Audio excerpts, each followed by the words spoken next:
The TV show that I'm on doesn't exist. I started working on the set of Mist Hill in July 2016. It was 2 months after my high school graduation, and I was turning 18 the following month. I somehow managed to land the role of one of the lead characters, Sylvia Davenport. To give a little background, Mist Hill was a soap opera drama show set in the fictional town of Mist Hill, Arizona. The aesthetic and overall feel of the show was somewhat of a Twin Peaks meets your generic soap opera. In other words, big cast, a lot of betrayals, and some weird poop going on. It had that psychological thriller element that has become popular with shows such as Black Mirror. You never really knew what was going on in Mist Hill. The show was pretty popular and we won a few awards a year at different award shows. I'm kind of a well-known famous person, and by the kind of, I mean more known than a YouTuber but not as known as the Kardashians. Being a part of this show had gotten me in with a lot of people. I had met many directors of famous shows and movies, as well as stars of them in well-known television shows. We're currently on season 3 of the show, which airs on SGA, or Channel 66 in Arizona, and 77 or 78 in California. We've had incredibly high views and great ratings from a lot of critics. I was getting a lot of attention on social media and had even had a few encounters with paparazzi and even TMZ. I felt like my career had finally taken off, and I was lucky enough that the first role I had landed had been so great for me and given me such a start. And then I found out that Mist Hill doesn't exist. I realized this 2 days ago. I hadn't seen my siblings in a while since I was staying in California.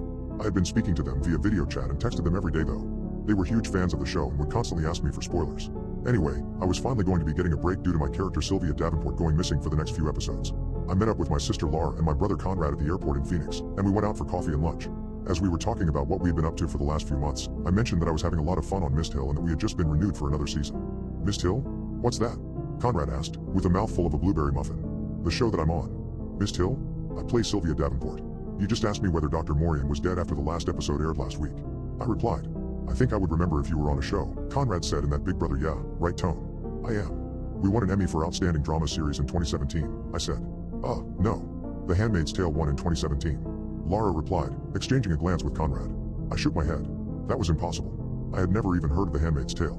I clearly remember winning an Emmy that year for the show. You know, Brie, if you're gonna lie you might as well make it a good lie. Conrad snickered and Lara pretended to be busy with her salad. I was in a bit of a shock. Were they just messing with me? That had to be it, right? They were jealous so they were ignoring my achievements. That had to be it. Two could play at that game. You're right. There is no Mist Hill. I've been working on a lot of indie film sets. We're trying to get into Sundance, I said. Well, good luck with that, Conrad said. I avoided the topic of career achievements for the rest of the afternoon, until that night when I finally saw my mom. I decided to confront her about it. I didn't appreciate my sibling making fun of my career. Mom, why are Lara and Conrad pretending not to know about Mist Hill? I asked. My mom was wiping down the kitchen counter as I sat on a stool, my elbows on the island. Mist Hill?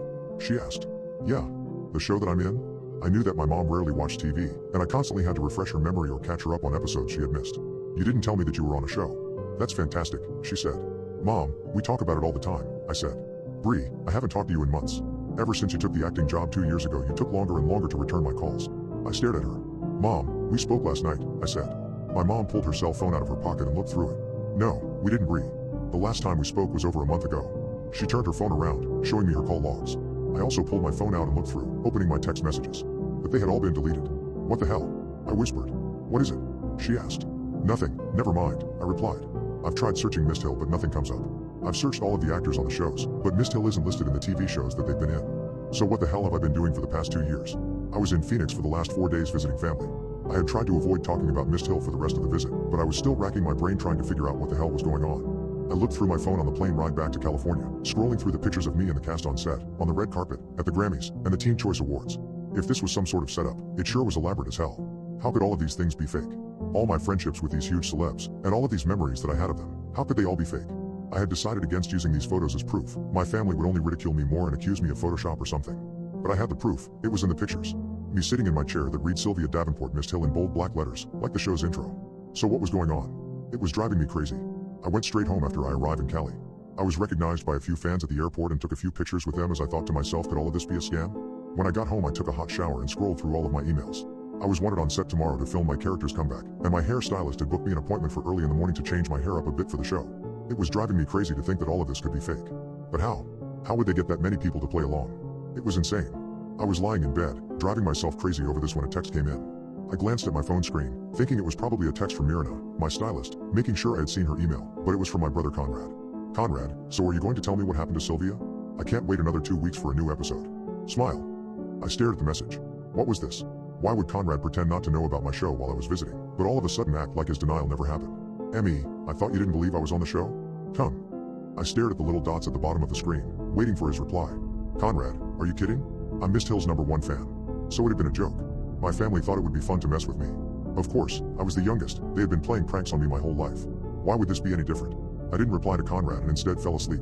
My alarm woke me up at 5:15 a.m. this morning, and I walked around my house half asleep, gathering my purse, my coffee, my phone, and some other stuff that I like to have with me on set. I made it to my hair appointment at 5:50, and Myrna got started right away. My character was coming back with short hair and bangs. I sat in the chair, scrolling through my phone as I waited for her to finish up my bangs. BRI Westbury was spotted at LAX taking pictures with fans after her trip. Will Sylvia Davenport be making her return on the next episode of Mist Hill? BRI Westbury's arrival tells us there may be hope for this beloved character. BRI Westbury sporting a cute but comfy outfit at THE airport.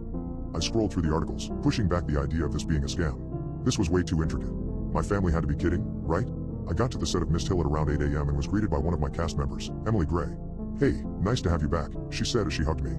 I was always a bit taken aback when I hear Emily speak. She was British but played an American character, and her accent always caught me off guard since I was so used to her speaking with an American accent. Emily was a very well-known actress, who became famous because she was one of the main characters in a very popular film franchise from a few years back. "So did you enjoy your holiday?" she asked. "Yeah, except my family acted like the mist didn't even exist," I said, rolling my eyes. Emily stared at me for a bit before she started laughing as well. "Do they always mess with you like that?" she asked. Well, I hadn't seen them in a while, but my brother texted me last night wanting to know spoilers about the show, so I knew they were just messing around with me while I was there, I replied. Emily nodded, staring at me weirdly, like she was suspicious of something. "What?" I asked. "Nothing," she shook her head. "I just think it's odd that your family would do that," she replied. "They used to do it all the time," I shrugged. "Hey, Bree. Wardrobe needs you," one of the costume designers said as he walked by, dragging a box behind him. "I gotta go, see ya." I waved to Emily as I made my way to my dressing room. Donovan Jones was there, looking through a rack of clothes in front of him. "Hey, Don," I said. "Hey, Bree." He pulled out a jean jacket and threw it onto a nearby chair that already had a pair of jeans and a shirt on it. "Put that on," he said. I grabbed the clothes and stepped behind the divider to change. "Hey, Bree?" Don called from the other side. "Yeah?" I asked, pulling the shirt on. I heard that you're telling people about how your family doesn't remember the show," he said. "Oh yeah, they were messing around and acting like it didn't exist," I said, stepping out from behind the divider as I pulled the jacket on. "Listen, I shouldn't be telling you this, but you need to stop bringing that up," he said. He handed me a pair of socks and boots. "Why?" I asked, taking them. He leaned in close to me, his face serious. "Just listen to me, okay? Stop telling people that your family doesn't remember the show. Don't talk about that. If anyone else brings it up, simply tell them it was a joke that your family likes to pull on you, okay? Please promise me that you'll stop talking about it," he whispered. I started at him, trying to see if he was joking too, but he wasn't. He was being serious, and he looked scared. "All right," I said. He nodded and exited the room. I sat down on a chair and pulled the socks and boots on. "Hey, William wanted me to give you the script for next season." I looked up to see one of the writers on the show hand me a script. "Thanks," I said. I scanned through the script and stopped as caught sight of the second page. It wasn't typed, but it was written out in William's handwriting. I scanned through the page, and then got up, walking around the set until I found William. "Hey, what is this? Do I have to stay hidden from the public for a month? I can't contact my family?" I asked him. William turned around. "Yeah, your character has to go through some major changes, and if people saw you, then the secret would be ruined," he said. "But why? I thought she was making a comeback?" I asked. William shrugged. "What can I say? Anything can happen in Mist Hill.